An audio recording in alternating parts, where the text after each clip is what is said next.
The reality of life in medieval castles. Popular culture through movies and TV has portrayed castle living as luxurious and glamorous, especially for nobles. However, the truth was far less appealing. Instead of constant feasts and festivals, medieval castles were actually dark, dank, smelly fortresses teeming with vermin and disease. Today we're examining the authentic experience of residing in a medieval castle. If you belong to the ruling class, you might occasionally enjoy rich wine and the rare luxury of a hot bath. But generally, comfort was scarce, with limited pleasures beyond attending church or perhaps witnessing the torturing of enemies. Before we continue, remember to subscribe to the Weird History from World Channel, and don't stop there. Leave us a comment suggesting topics you'd like us to cover next. For medieval Europeans, plumbing remained an unattainable luxury, meaning no running water existed and certainly no method to flush a toilet. Waste accumulated in a large cesspool beneath the toilets, effectively transforming every castle into an enormous porta-potty. Imagine that porta-potty during the hottest summer day. Perhaps this explains why everyone on Game of Thrones appears perpetually furious. The persistent stench of feces wasn't the only odor making castle life unpleasant. Without running water, bathing was rare unless you were extremely wealthy. Consequently, all servants within the castle moved about smelling incredibly foul. Additionally, these servants couldn't afford medicine like lords and nobles could. Thus, average castle inhabitants wandered around severely ill, relying on homemade remedies or simply praying their ailments would disappear. Regarding those toilets mentioned earlier, privacy was virtually non-existent in castles unless you owned the property. When nature called, you would use a long wooden bench featuring several holes cut into it, completely exposed to friends, colleagues, and anyone passing by. Again, without flushing capabilities, your waste would simply fall into a massive pit of horrors inside the castle. Heaven forbid you accidentally dropped something valuable in there. It would be as good as lost forever, like throwing it into a septic volcano. Consider how cramped your home feels when hosting just 1 or 2 visitors. Multiply that sensation by 100, and you'll understand what living in a castle was truly like. Castles required dozens of servants just to maintain daily operations, not to mention housing several generations of the lord and lady's families, along with their personal attendants. It resembled living in a tiny, cramped city, with everyone catering to a single family's needs. We've all seen enough fantasy films and Disney cartoons depicting castles with dungeons where the lord and lady could imprison criminals, political opponents, or simply anyone who displeased them. What Disney conveniently omits is that these prisoners were routinely tortured in grotesque ways. One particularly horrific method involved allowing hungry rats to eat prisoners alive from the inside out. Charming entertainment, isn't it? Beyond mere sadism, the prevailing belief held that extreme pain helped cleanse individuals of their sins, giving a terrifying new dimension to the phrase, "This is for your own good." Speaking of rats, these pests remain challenging to control even today. Now imagine residing in a gigantic, dark, damp castle without modern traps or pest control methods. Rats were ubiquitous, and there was little anyone could do about it. People simply accepted rat infestation as part of everyday life. Similar to the Chevy Malibu of that era, one might assume residents eventually grew accustomed to these rodents. But many medieval people remained deathly afraid of them. Their reputation wasn't improved by their use as torture instruments or their role in carrying a plague that decimated approximately half the population of Europe. Considering these conditions, it's hardly surprising that castle dwellers preferred staying sauced.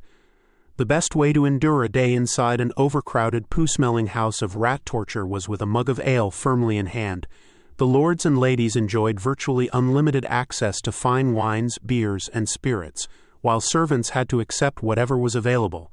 Consuming alcohol was actually safer than drinking water, as most available water sources were so contaminated that the TSA would have confiscated them as weapons. With all that drinking occurring, one might assume castle inhabitants wouldn't drag themselves out of bed until at least noon. While this might have been true for the nobility, servants had to begin working at sunrise. Since electricity didn't exist yet, sunlight was absolutely essential. Castles are dark places, even during daylight hours. Consequently, servants had to maximize every moment of sunlight just to complete their duties. Even if you weren't employed in a castle, unless you were wealthy, you likely worked as a merchant, craftsman, or laborer, requiring you to rise at the crack of dawn if you hoped to earn any income. Contrary to popular belief, people in medieval times enjoyed bathing as much as modern individuals. The challenge was obtaining clean water, particularly for the lower class. We truly cannot emphasize how crucial plumbing is. The bathtub itself was essentially a cartoonishly giant wooden bucket transported from room to room throughout the castle for bathing purposes. It hardly met the definition of either hygienic or private, but at least it provided an opportunity to remove some of that castle funk. Castles functioned essentially as giant basements without any insulation. They were primarily designed as fortresses rather than residential structures, resulting in everything being constructed from cold stone. The few windows present allowed minimal sunlight to enter. The lords and ladies occupied the more comfortable rooms equipped with fireplaces and windows, while servants' quarters were typically located in the lower interior sections of castles. Frigid, lightless warrens that became breeding grounds for diseases thriving in damp, cold conditions.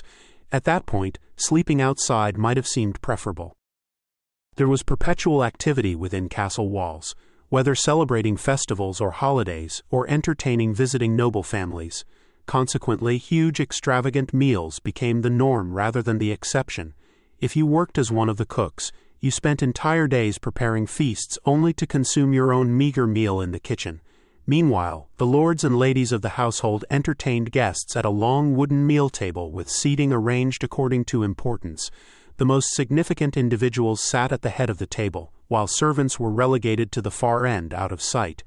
Nothing ruins a dining experience quite like having to look at poor people, comparable to visiting Waffle House after your wedding, but considerably more depressing. Meals were served in the great hall of the castle, and as mentioned, your status determined not only your seating position but also what food you received. The lord and lady, along with their family and guests, enjoyed gourmet dishes featuring exotic spices and lavish ingredients. If you were a servant, however, you watched them consume these delicacies while you ate stew or a meat pie at the dim end of the table. Still, this situation could have been worse. At least you were eating. More than 85% of a town's residents were classified as peasants and weren't permitted inside the castle at all. Despite working the land for the lord or lady, peasants were responsible for feeding themselves and their families. The castle's nobility were tasked with governing the land, which involved regularly making numerous difficult decisions and engaging in fierce political negotiations. Consequently, they couldn't be bothered with trivial matters like preparing meals or ensuring the castle didn't fall into disrepair. This necessity gave rise to every castle maintaining a huge staff of servants.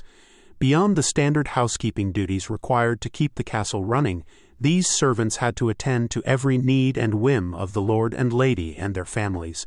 Nobody's job was easy, though at least the lords and ladies could kick back occasionally. As we've established by now, castles were essentially reeky stone garbage heaps. Part of the never-ending effort to maintain relative cleanliness involved spreading rushes, reeds, and herbs across the floor.